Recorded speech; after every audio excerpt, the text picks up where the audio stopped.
कि साजन के डोली दोबारा पर कहिया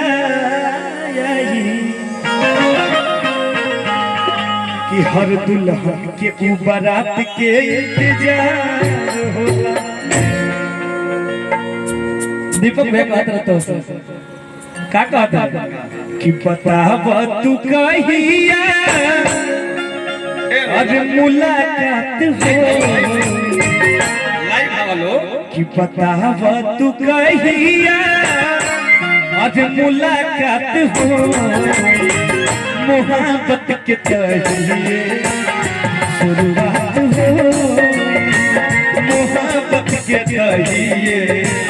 शुरुआत हो बताब तू कहिया मुलाकात हो बताब तू कहिया मुलाकात होई मोहब्बत के तहिए शुरुआत होई मोहब्बत के तहिए शुरुआत होई।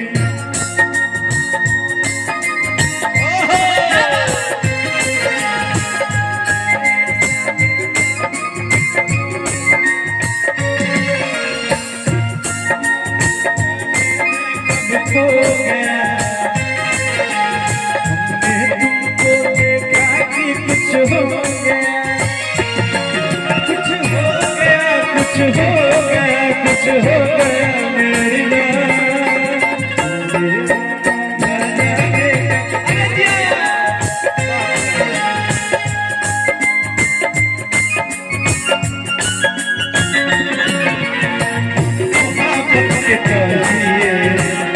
शुरुआत होई मोहब्बत के तहिए। भैया कह दिया लड़का कहता भैया दुआला बजाइला तो भागलू न जाई के खिड़की के फाफरा से झाकेलू लुकाई के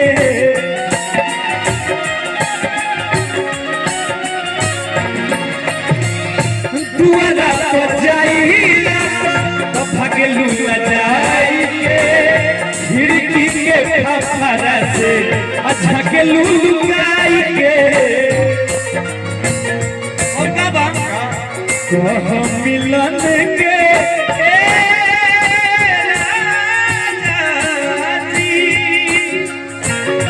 कह मिलन के कहाँ रात होई कह मिलन के कहाँ रात होई मोहब्बत के तहिए शुरुआत होई मोहब्बत के तहिए शुरुआत होई।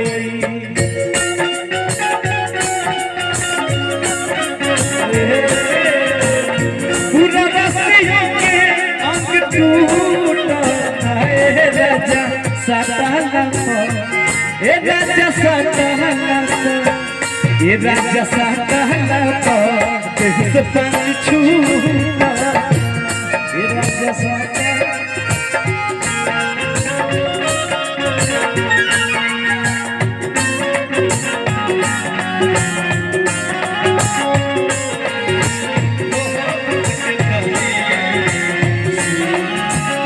भैया प्यार करके केहू सिखावेला नहीं हो जाला बस सही बात भाव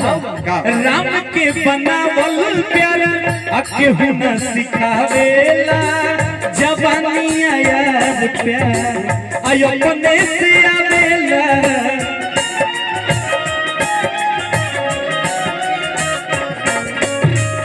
राम के बनावल प्यार केहू न सिखावेला जवानी यार प्यार अपने से आवेला कह मिलन के कहाँ रात होई कह मिलन के कहाँ रात होई मोहब्बत के तहिए शुरुआत होई मोहब्बत के तहिए शुरुआत होई बताब तू कहिया होई बतावा तू कहिया मुलाकात होई मोहब्बत के कहिए शुरुआत होई मोहब्बत के कहिए